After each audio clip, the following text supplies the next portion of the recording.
اعوذ باللہ من الشیطان الرجیم بسم اللہ الرحمن الرحیم وَكَأَيٍّ مِّنْ آيَةٍ فِي السَّمَاوَاتِ وَالْأَرْضِ يَمُرُّونَ عَلَيْهَا وَهُمْ عَنْهَا مُعْرِضُونَ۔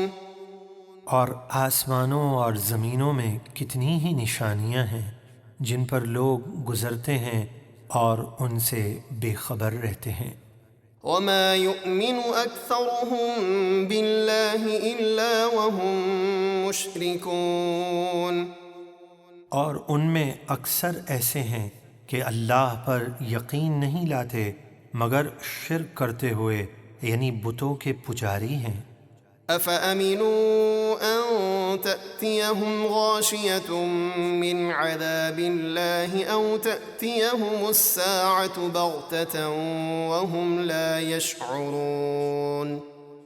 کیا وہ اس بات سے بے خوف ہو گئے ہیں کہ اللہ کا عذاب انہیں آ کر گھیر لے، یا قیامت ان پر اچانک آ جائے اور انہیں خبر نہ ہو؟ قُلْ هَٰذِهِ سَبِيلِي أَدْعُو إِلَى اللَّهِ عَلَىٰ بَصِيرَةٍ أَنَا وَمَنِ اتَّبَعَنِي وَسُبْحَانَ اللَّهِ وَمَا أَنَا مِنَ الْمُشْرِكِينَ۔ اے محبوب، آپ فرما دیجئے، یہ دین اسلام میرا راستہ ہے، میں اللہ کی طرف بلاتا ہوں۔ میں اور جنہوں نے میری پیروی کی، یعنی میرے صحابہ، دل کی آنکھیں رکھتے ہیں، اور اللہ ہر عیب سے پاک ہے، اور میں اللہ کے ساتھ کسی کو شریک کرنے والا نہیں ہوں۔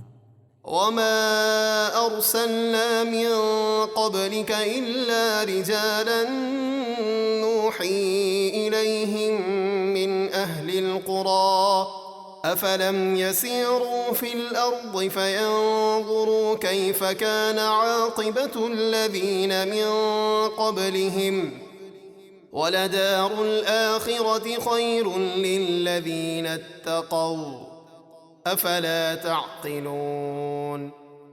اور ہم نے آپ سے پہلے جتنے رسول بھیجے سب مرد ہی تھے جنہیں ہم وحی کرتے، اور سب شہر کے رہنے والے تھے، تو کیا یہ لوگ زمین میں چلے نہیں تو دیکھتے ان سے پہلے لوگوں کا کیسا انجام ہوا، اور بے شک آخرت کا گھر پرہیزگاروں کے لیے بہتر ہے، تو کیا تمہیں عقل نہیں؟ حتى إذا استيأس الرسل وظنوا أنهم قد كذبوا جاءهم نصرنا فنجي من نشاء ولا يرد بأسنا عن القوم المجرمين۔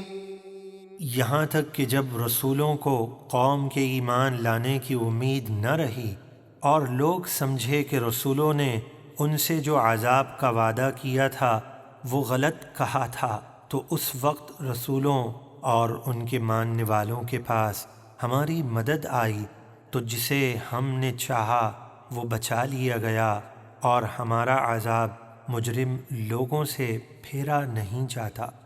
لقد كان في قصصهم عبرة لأولي الألباب ما كان حديثا يفترى ولكن تصديق الذي بين يديه وتفصيل كل شيء وهدى ورحمة لقوم يؤمنون۔ بے شک ان انبیاء اور ان کی قوموں کے واقعات میں عقل مندوں کے لیے عبرت ہے۔ یہ قرآن کوئی بناوٹ کی بات نہیں کہ کسی انسان نے خود بنا لیا ہو، لیکن اپنے سے پہلی کتابوں یعنی توریت اور انجیل وغیرہ کی تصدیق ہے، اور ہر چیز کا مفصل بیان، اور مسلمانوں کے لیے ہدایت اور رحمت ہے۔